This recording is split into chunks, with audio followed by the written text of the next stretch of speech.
Coach David Miller had spent 20 years listening to the sounds of a basketball gym.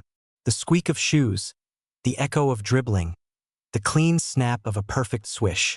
But this week, another sound caught his attention. A scrape thump coming from one player every time he moved. Leo Thorne.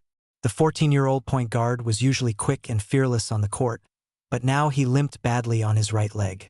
On Monday, it was subtle. By Wednesday, it was impossible to ignore. During practice, another player bumped Leo's side by accident.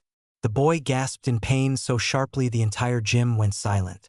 Coach Miller immediately ended practice and waited until everyone left. Then he walked over quietly. "Leo," he said gently, "talk to me." The boy refused to look up. Under the bright gym lights, Miller finally noticed the bruise along Leo's jaw and the scratch near his temple. Dark circles sat beneath exhausted eyes. "This isn't a basketball injury, is it?" Miller asked softly. Leo's shoulders tightened. "Please don't call home," he whispered. "It'll just make it worse." Those words hit Miller harder than anything else. Back in his office, he opened Leo's emergency contact form. His mother was deceased. The guardian listed was Frank Mollery. But underneath, written in messy handwriting, was another contact. Marcus Bear Thorne, brother.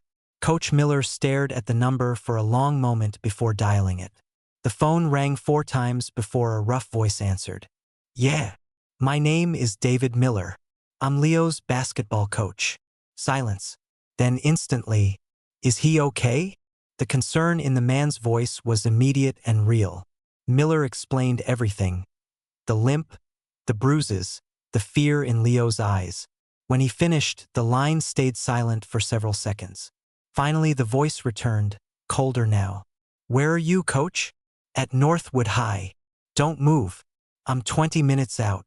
The line went dead. Exactly 20 minutes later, Miller heard them before he saw them. The thunder of motorcycle engines rolled across the parking lot like distant storms. 6 black bikes pulled in together. Huge men in leather vests climbed off them, silent and intimidating. The leader stepped forward. He was enormous. Shaved head, thick beard, pale blue eyes colder than winter steel. "Bear," Miller realized. "You're the coach?" the biker asked. Miller nodded. Bear listened carefully as Miller repeated everything about Leo. He never interrupted, but Miller noticed his fists slowly clenching tighter with every sentence. When the coach finished, Bear spoke only one sentence. "Where do they live?" The ride to Leo's house felt unreal. 6 motorcycles leading the way while Miller followed in his sedan behind them. The house itself looked perfectly normal. Beige walls, trimmed grass, cheerful wreath on the door. The kind of house nobody would ever suspect. Bear walked straight to the porch and rang the bell. A heavy-set man holding a beer opened the door. "Frank Mollery." "What do you want?" he sneered. "I'm here for Leo," Bear replied flatly. Mollery laughed nervously. "He ain't here." Bear took one slow step forward. The man's confidence disappeared instantly. "Get him," Bear said quietly. A few moments later, Leo appeared in the hallway clutching his gym bag. His eyes widened the second he saw his brother. "Bear," he whispered. For the first time, the giant biker's expression cracked. Pain and love flashed across his face together. He held out his hand. "Come on, kid. We're going home." Leo started toward him, but Mollery grabbed the boy's shoulder. "He's not going anywhere." Everything happened fast after that. Bear's hand shot out and clamped around the man's wrist. A horrible crunch echoed across the porch. Mollery screamed and dropped the beer can as he stumbled backward, clutching his broken wrist. Bear ignored him completely. Instead, he pulled Leo safely behind him. "It's over," he told his brother softly. "He's never touching you again." That was the moment Leo finally broke.